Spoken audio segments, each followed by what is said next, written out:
दोस्तों, नमस्कार। आज हम जानेंगे सोने का भाव क्या है, आने वाले दिनों में सोना कैसे रहेगा और सबसे इंपॉर्टेंट, सोने में निवेश करना सही है या नहीं। ज्वेलरी, सिक्के, बार या एसजीबी, कौन सा ऑप्शन आपके लिए बेस्ट है? चलिए शुरू करते हैं। आज का भाव। आज 4 अक्टूबर 2025 को 24 कैरेट सोने का भाव लगभग 11,940 रुपए प्रति ग्राम है।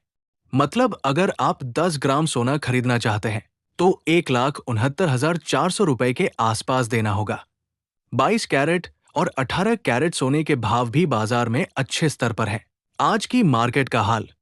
पिछले कुछ महीनों में सोने ने तेजी दिखाई है। ग्लोबल मार्केट में उतार चढ़ाव और डॉलर की मजबूती के कारण निवेशक सुरक्षित संपत्ति की तरफ आए हैं, इसलिए सोना ऊपर गया। त्योहारों के पास मांग और बढ़ सकती है, इसलिए शॉर्ट टर्म में उतार चढ़ाव आम बात है। अगले कुछ महीनों का आउटलुक। छोटे समय में 1-3 महीने भाव ऊपर नीचे हो सकते हैं।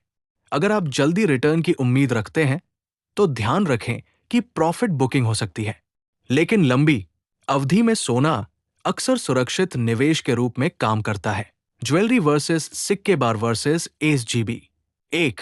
ज्वेलरी फायदा पहन सकते हैं, शादियों और त्योहारों पर उपयोगी। नुकसान मेकिंग चार्ज और जीएसटी ज्यादा, रीसेल पर कम रिटर्न। टिप सिर्फ पहनने के लिए ले, इन्वेस्टमेंट के लिए नहीं। 2.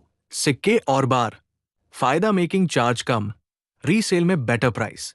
नुकसान जीएसटी लागू होता है, लगभग 3%। छोटे ऐसे चार्जेस हो सकते हैं।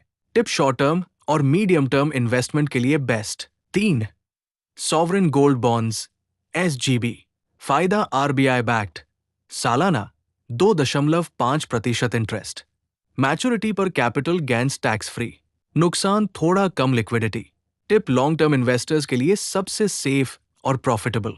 4. गोल्ड ईटीएफ्स डिजिटल गोल्ड फायदा इजी बाय सेल, कोई फिजिकल कस्टडी प्रॉब्लम नहीं। नुकसान कैपिटल गेन्स टैक्स लगता है, थोड़े सर्विस चार्जेस हो सकते हैं। जीएसटी मेकिंग चार्जेस भारत में सोने की ज्वेलरी पर 3% जीएसटी और मेकिंग चार्जेस पर 5% जीएसटी लगता है। मेकिंग चार्जेस ज्वेलर के हिसाब से अलग होते हैं, कभी कभी 20% तक भी जा सकते हैं, इसलिए बिल अच्छे से चेक करना जरूरी है। कंक्लूजन। दोस्तों, अगर आपका मकसद पहनने के लिए है, ज्वेलरी ठीक है। अगर आपका मकसद इन्वेस्टमेंट है तो कॉइन्स बार्स शॉर्ट टर्म और एसजीबी लॉन्ग टर्म के लिए बेस्ट है। डिजिटल गोल्ड और ईटीएफ्स भी विकल्प है, खासकर अगर आप लिक्विडिटी चाहते हैं। अगर आपको ये वीडियो पसंद आया तो लाइक और सब्सक्राइब जरूर करें। कमेंट में बताइए, आप सोना किस रूप में खरीदना पसंद करेंगे? ज्वेलरी, कॉइन्स या एसजीबी?